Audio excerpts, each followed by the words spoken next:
Hello అండి, అందరికీ నమస్కారం. Welcome back to my channel ఆవిడే శ్యామల. ఈరోజు సేవింగ్స్కి సంబంధించిన ఒక మంచి వీడియో. సేవింగ్స్ గురించి ముందంతా తెలియదు, మనకి తెలిసే వరకు చాలా లేట్ అయ్యిద్ది.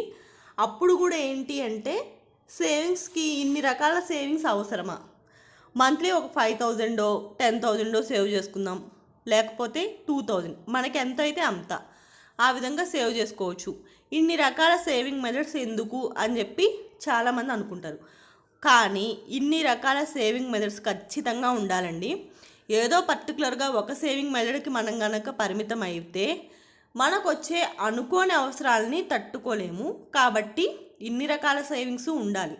సో ఇట్లా ఉండటం వలన మనకి చాలా చాలా బెనిఫిట్ ఉండిద్ది. అందులో మనం అసలు ఫస్ట్ సేవింగ్ అనేది ఎందుకు చేస్తాము అంటే ఖచ్చితంగా వచ్చే అవసరాలు తట్టుకోవడానికి, లేకపోతే ఒక బంగారం కొనుక్కోవడానికి. ఈ విధంగా మనం సేవింగ్స్ చేసుకుంటూ ఉంటాం. బట్ దీంట్లో ఇట్లా డివైడ్ చేసుకోవడం వల్ల ఏమైద్ది అంటే మనకి ఈజీగా అనిపించిద్ది. అంతేకాకుండా ఒకే దగ్గర అమౌంట్ ఉండదు కాబట్టి ఏ అవసరానికి ఏది ఉపయోగపడితే దాన్ని తీసుకునే వీలు కూడా ఉండిద్ది. సో వీటన్నిటిలో కూడా ఫస్ట్ థింగ్ వచ్చేసి హుండీ సేవింగ్స్ అయితే కంపల్సరీగా ఉండాలండి ప్రతి ఒక్కళ్ళకి. అది చాలా చాలా ఉపయోగం మనకి. అంతేకాకుండా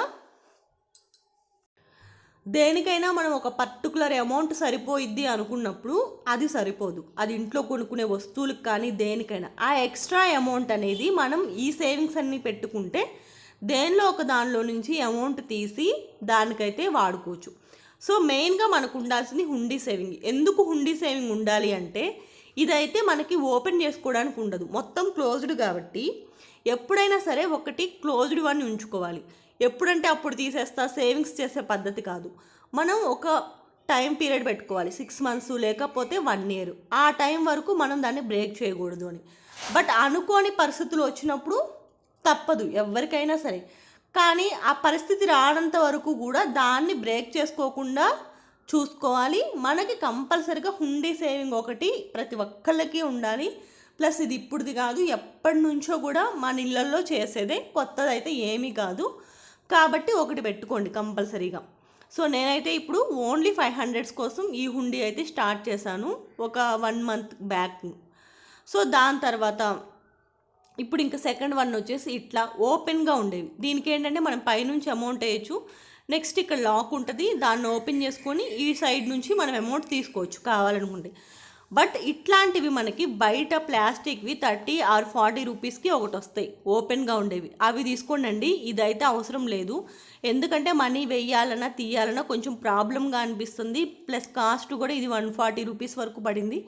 సో ఆ 140 రూపీస్కి మనకి బయట ప్లాస్టిక్ అయితే 2 లేదా 3 వచ్చే అవకాశం అయితే ఉండిద్ది.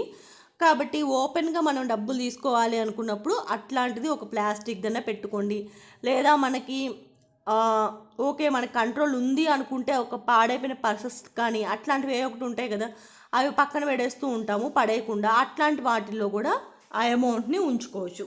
ఇంకా నెక్స్ట్ కాయిన్స్దేముంది, అందువల్ల మనకి ఏం మిగిలిద్ది అనుకుంటూ ఉంటారు.